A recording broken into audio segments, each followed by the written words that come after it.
ಸನ್ಮಾನ್ಯಶ್ರೀತ ಯಡಿಯೂರಪ್ಪನವರು ರಾಜ್ಯದ ಮುಖ್ಯಮಂತ್ರಿಗಳಿದ್ದಾಗ ನಮ್ಮ ಶಿವಮೊಗ್ಗ ಕ್ಷೇತ್ರಕ್ಕೆ ದೊಡ್ಡ ಒಂದು ಕೊಡುಗೆ ವಿಮಾನ ನಿಲ್ದಾಣವನ್ನು ಕೊಟ್ಟರು.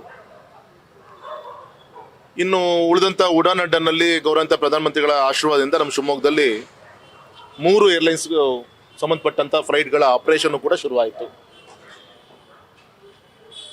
ಆದರೆ ಬೇರೆ ಬೇರೆ ಕಾರಣಕ್ಕೆ ಕೆಲವು ತೊಂದರೆಗಳು ಕಾಣ್ತಾ ಇದೆ. ಆ ದೃಷ್ಟಿಯಿಂದ ಮೊನ್ನೆ ನಮ್ಮ ಕೇಂದ್ರದ ವಿಮಾನಯಾನ ಸಚಿವರನ್ನ ಭೇಟಿ ಮಾಡಿ ಪಾರ್ಲಿಮೆಂಟಲ್ಲಿ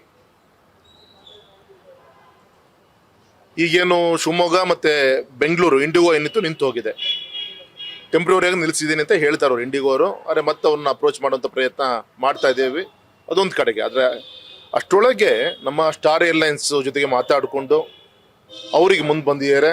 ಅಕ್ಟೋಬರ್ 15ರಿಂದ ಆಪರೇಟ್ ಮಾಡ್ತೀನಿ ಅಂತ ಹೇಳಿದ್ದಾರೆ. ಲೈಸೆನ್ಸ್ಗೋಸ್ಕರ DGCAಗೆ ಫೈಲ್ ಮೂವ್ ಆಗಿದೆ. ಸೊ DGCAಗೆ ಹೇಳಿ ಬೇಗ ಅದನ್ನು ಅಪ್ರೂವಲ್ ಕೊಡಿಸಿ ಅಂತ ಹೇಳಿ ಒಂದು ಬೇಡಿಕೆಯನ್ನು ಮುಂದಿಟ್ಟಿದ್ದೀನಿ. ಇದು ಒಂದು. ಎರಡನೇದು, ನಾಳೆ ನವೆಂಬರ್ಗೆ ಈಗ already Spice jet Hyderabad, Shivamogga, Goa, Tirupati operate ಆಗ್ತದೆ. ನಾಳೆ ನವೆಂಬರ್ಗೆ ಅದ್ರ 3 ವರ್ಷ ಅವಧಿ ಮುಗಿತಾ ಇದೆ. ಸೊ ಅದನ್ನು ಇನ್ನೂ ಮುಂದಿನ ಒಂದು ಅವಧಿಗೆ ಎಕ್ಸ್ಟೆಂಡ್ ಮಾಡಿಕೊಡಿ ಅಂತೇಳಿ ಅದೊಂದು ರಿಕ್ವೆಸ್ಟ್ ಮಾಡಿಕೊಂಡಿದ್ದೀನಿ. ಅದಕ್ಕೆ ನಮ್ಮ ಸರ್ಕಾರ ಎಕ್ಸ್ಟೆಂಡ್ ಮಾಡೋಕ್ಕೆ ರೆಡಿ ಇದೆ. ಆದರೆ ಅವ್ರ ಏರ್ಲೈನ್ಸ್ ಅವ್ರು ಮುಂದೆ ಬರಬೇಕು, ರಿನ್ಯೂವಲ್ ಮಾಡ್ಕೊಳಕ್ಕೆ. ಅವ್ರು ಅಪ್ಲಿಕೇಶನ್ ಹಾಕಿದ್ರೆ ನಾವು ಮಾಡ್ಬೋದು, ಅವ್ರು ಇನ್ನೂ ಹಾಕಿಲ್ಲ.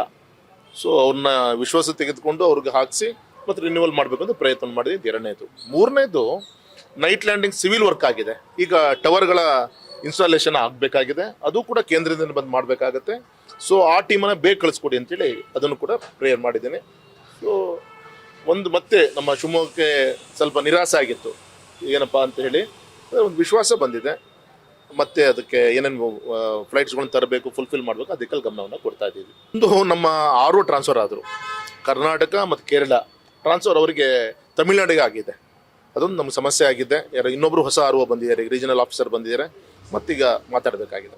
ಏನು ಹಿಂದೆ ಹಳೆ ಕಾನೂನು ಇತ್ತು, ಅದೇ ಕಾನೂನನ್ನು ಮತ್ತೊಮ್ಮೆ ಪುನರುಚ್ಚಾರ ಮಾಡಿದೆ ಕೋರ್ಟಲ್ಲಿ. ಆ ಕಾನೂನಿನ ಚೌಕಟ್ಟಿನಲ್ಲಿ ಏನು ನಮ್ಮ ಅಭಿವೃದ್ಧಿ ಕಾರ್ಯ ಮಾಡಬೇಕು ಆ ದಿಕ್ಕಲ್ಲಿ ನನ್ನ ಪ್ರಯತ್ನ ಮುಂದುವರಿಸ್ತೀನಿ ಸರ್.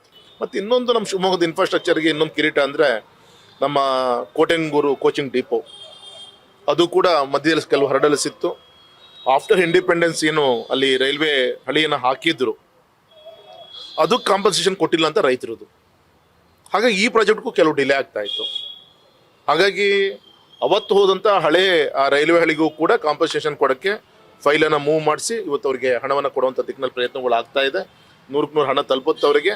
ಅಂದರೆ ಹಣ ಬರೋರಿಗೂ ಕೂಡ ಕೆಲಸ ಮಾಡ್ಲಿಕ್ಕೆ ಬಿಡಲ್ಲ ಅನ್ನೋದೊಂದು ಕೆಲವು ರೈತರುಗಳ ಒಂದು ಇತ್ತು. ಅವರು ವಿಶ್ವಾಸ ಕಳಿಸುವಂಥ ಕೆಲಸನೂ ಆಗಿದೆ. ಸೊ ಕೆಲಸ 90% ಫುಲ್ಫಿಲ್ ಆಗಿದೆ, ಇನ್ನು 10% ಬಾಕಿ ಇದೆ. ಅದನ್ನು ಬೇಗ ಇನಾಗ್ರೇಷನ್ ಏನು ಮಾಡಬೇಕು ಅದಕ್ಕೆ ಫಾಲೋಅಪ್ ಅನ್ನು ಕೂಡ ಮಾಡ್ತಾ ಇದ್ದೀನಿ.